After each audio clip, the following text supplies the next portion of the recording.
ఈరోజు మనం మష్రూమ్ పకోడీ చేస్తున్నాం. ఫస్ట్ మనం మష్రూమ్స్ని 2 టైమ్స్ కడుక్కోవాలా. ఈ మష్రూమ్స్ని 2 టైమ్స్ అదే 2 టైమ్స్ వాష్ చేసుకోవాలా, నీట్గా వచ్చేలాగా చూసుకోవాలా. ఆ తర్వాత మష్రూమ్స్ని చిన్నగా కట్ చేసుకోవాలా.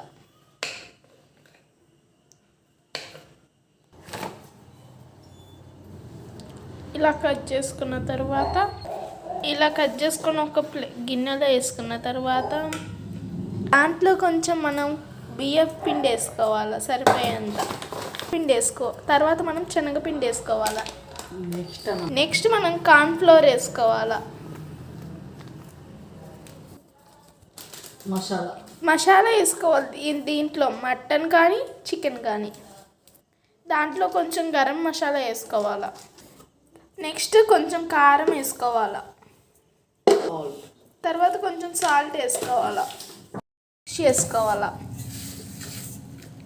తర్వాత కొంచెం జీడిపప్పు కరివేపాకు వేసుకోవాలా. తర్వాత మిక్స్ చేసుకోవాలా. తర్వాత ఆయిల్ హీట్ చేయాలా. కొంచెం వాటర్ వేసుకోవాలా. హీట్ ఎక్కాక ఆయిల్లో వేసుకోవాలి.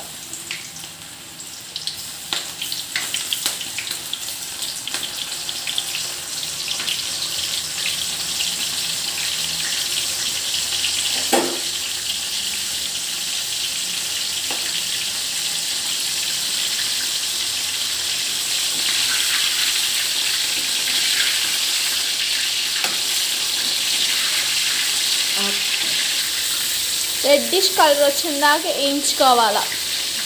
డీప్ ఫ్రైడ్ చేసుకోవాలా. ఇలా గోల్డెన్ కలర్ వచ్చిందాక డీప్ ఫ్రైడ్ చేయాలా.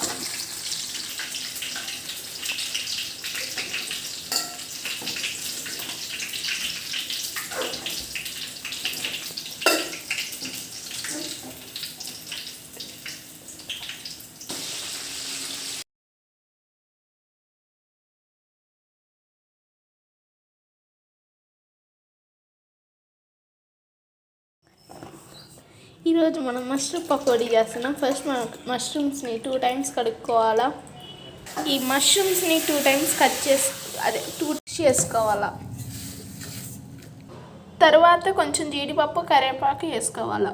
తర్వాత మిక్స్ చేసుకోవాలా. తర్వాత ఆయిల్ హీట్ చేయాలా. కొంచెం వాటర్ వేసుకోవాలా. హీట్ ఎక్కాక ఆయిల్లో వేసుకోవాలి.